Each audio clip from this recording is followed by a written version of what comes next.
কবি কাজী নজরুল ইসলামের রসবোধ সম্পর্কে আমরা তার লেখনীর মাধ্যমে কম বেশি পরিচিত।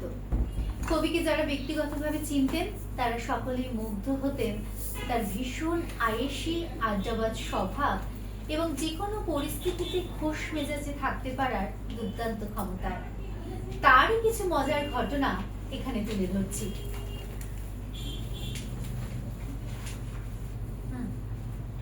একবার নজরুল গেছেন সিরাজগঞ্জে আসাদুল্লাহ সিদ্দিকীর বাসায়। খাওয়া দাওয়ার পর সবাইকে দই দেওয়া হলো, কিন্তু সে দই আবার বেজায় টক হয়ে গিয়েছিল। তা খেয়ে নজরুল আসাদুল্লাহর দিকে তাকিয়ে চোখ মুখ অদ্ভুত ভঙ্গি করে বললেন, তুমি কি এই দই তেঁতুল গাছ থেকে পেড়ে আনলে নাকি? কবির এক বন্ধু ছিলেন, নাম শৈলেন। কবি তার কাছ থেকে কেবল চা খেতেন, আর প্রতিদিন শৈলিনের কাছ থেকে চা খাওয়ার জন্য নিত্য নতুন ফোন দিয়ে আসতেন। একদিন তার কোনো ফন্দিবিকি না পেয়ে তিনি শৈলিনের কাছে গিয়ে বললেন, তুমি তো অনেক টাকা পাবে আমার কাছে, হিসেব করে রেখে আপাতত 2 পেয়ালা চা দাও। শৈলেন তো অবাক, এ আবার কেমন কথা? অনেক টাকা পাওয়ার সঙ্গে 2 পেয়ালা মানে 2 কাপ চায়ের কি সম্পর্ক? তিনি চোখ কপালে তুলে জিজ্ঞাসা করলেন, 2 পেয়ালা কেন? কবি বললেন, আরে লাখ পেয়ালা চা না খেলে টাকা হয় না। লাখ পেয়ালা চা হতে আমার এখনো 2 পেয়ালা বাকি আছে। ছোটদের জন্য পাঠ্য বই লিখতেন আলী আকবর সাহেব। একদিন নজরুল ইসলামকে একটি পাণ্ডুলিপি দেখিয়ে তিনি তার মতামত চাইলেন। পুরো পাণ্ডুলিপিটি পড়ে নজরুল বললেন, আপনার পাণ্ডুলিপির ছড়াগুলো ছোটদের উপযোগী হয়নি, যদি বলেন তো আমি একটা ছড়া লিখে দিতে পারি। সঙ্গে সঙ্গে তিনি অনুরোধ করলেন নজরুলকে একটি ছড়া লিখে দেওয়ার জন্য। নজরুলও দুঃখেরই পান মুখে দিয়ে সেই বিখ্যাত ছড়া লিখে দিলেন, লিচু চোর। বাবুদের তাল পুকুরে, হাবুদের ডাল পুকুরে, সে কি বাস করলো তারা, বলিথাম একটু দাঁড়া। সওগাত পত্রিকা অফিসে সান্ধ্য আড্ডায় নজরুল ছিলেন মধ্যমণি, তাই তার জন্য চা নাস্তার ব্যবস্থা রাখা হতো। কে না জানে নজরুল চা এবং পান একটু বেশি খেতেন, তাই চা এলেই তিনি চিৎকার করলে বলে উঠতেন, দে গরুর গা ধুইয়ে। এটা ছিল নজরুলের একটা কমিক গানের শিরোনাম। তৎকালীন হিন্দু মুসলমান সম্পর্কে কটাক্ষ করে তিনি এই হাসির গান লিখেছিলেন। আনন্দ প্রকাশের জন্য নজরুল এভাবে প্রায় বলে উঠতেন, দে গরুর গা ধুইয়ে। নজরুলের নিজস্ব বৈশিষ্ট্য উজ্জ্বল কিছু হিউমার ছিল। তিনি অ্যারিস্টোক্রেটের বাংলা করেছিলেন আড়ষ্টকাক, আর যারা বক্তৃতা দিতে ভালোবাসতেন তাদের বলতেন বক্তিয়ার খিলজি। কোনো কথার মোড় ঘুরিয়ে দিতে তিনি বলতেন, জানে দেও কন্ডাক্টর। কবি নজরুল ফান এবং পানের একজন অত্যন্ত অভ্যস্ত ছিলেন। তার একটি বিখ্যাত পান পাত্র ছিল। এই পান পাত্রে 100 পান রাখা থাকতো। লিখতে লিখতে মাঝে মাঝেই তিনি একসাথে 3-4টে পান মুখে পুরতেন আর পিকদানিতে পানের পিক ফেলতেন। এই পান নিয়ে একটা মজার ঘটনা আছে। একবার এক ভদ্রমহিলা নজরুলের গান গাওয়া দেখে তাকে খুব স্মার্টলি জিজ্ঞেস করলেন, আচ্ছা আপনি কি পানাসক্ত? নজরুল বললেন, জি না, আমি না বেশ্যাসক্ত। নজরুলের এমন উত্তর শুনে ভদ্রমহিলার মুখ কালো হয়ে গেল। পরে নজরুল ব্যাখ্যা করে বললেন, আসলে পান একটু বেশি খাই তো, তাই বেশ্যাসক্ত, অর্থাৎ বেশি যুক্ত আসক্ত। নজরুলের গান রচনার আর রেকর্ডের আঁতুড়ঘর ছিল কলকাতার বিষ্ণু ভবন। সেখানে রিহার্সাল রুমে চা সাপ্লাই করতেন সুধীর নামে এক ব্যক্তি। তার প্রতি হুকুম ছিল, প্রতি আধ ঘন্টা অন্তর হাফ কাপ চা রেখে যেতে হবে। এই চায়ের রূপ দুধের স্বল্পতার কারণে কালচে লাল রঙের ছিল, তাই কবি এর নাম দিয়েছিলেন সুধীর বাবুর বদরক্ত। একজন অবাঙালি ভদ্রলোক কবির অত্যন্ত ভক্ত ছিলেন। কবিকে তিনি অনেক সময় অনেকভাবে সাহায্য করতেন।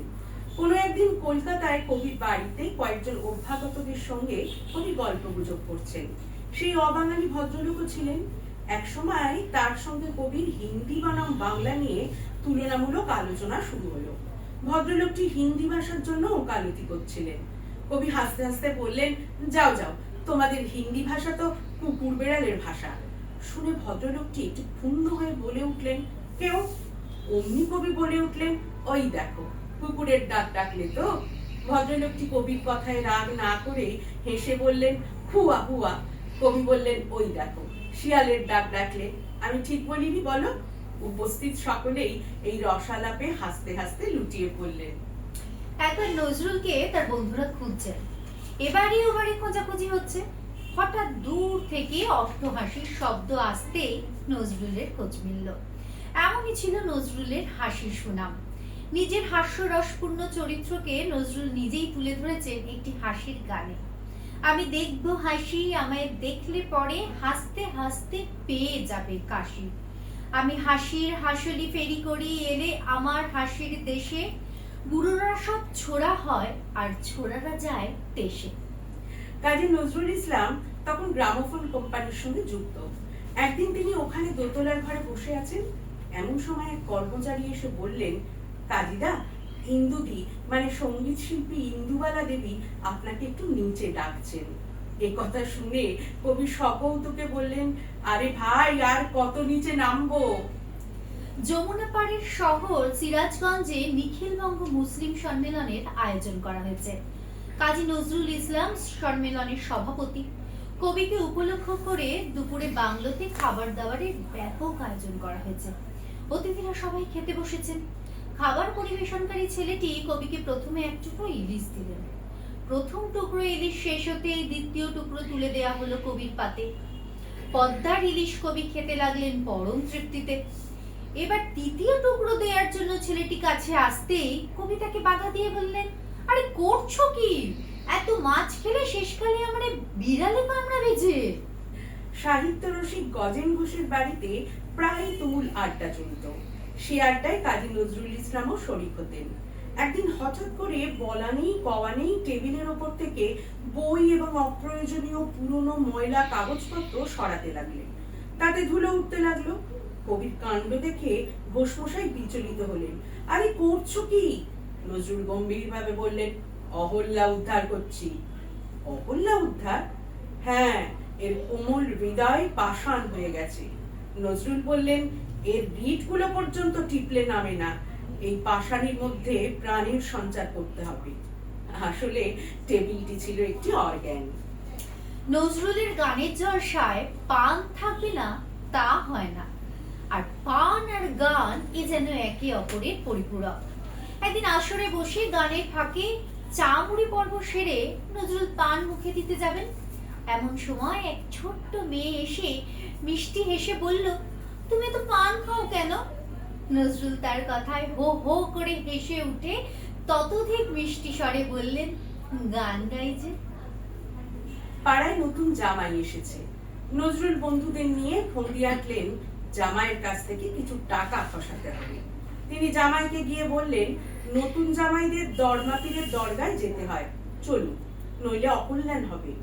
নজরুলের বুদ্ধিতে একটা পুরো বাড়ির মধ্যে দরমা ঘর আগে থেকেই লাল কাপড়ে ঢেকে রাখা হলো। জামাই সেখানে গিয়ে সালাম করে নগদ সালামি দিয়ে দিলেন। অথচ দরমা মানে হলো হাঁস মুরগির ঘর। যাই হোক, এবার বন্ধুরা মিছিল করে জামাই শ্বশুর বাড়িতে এসে উপস্থিত হলো।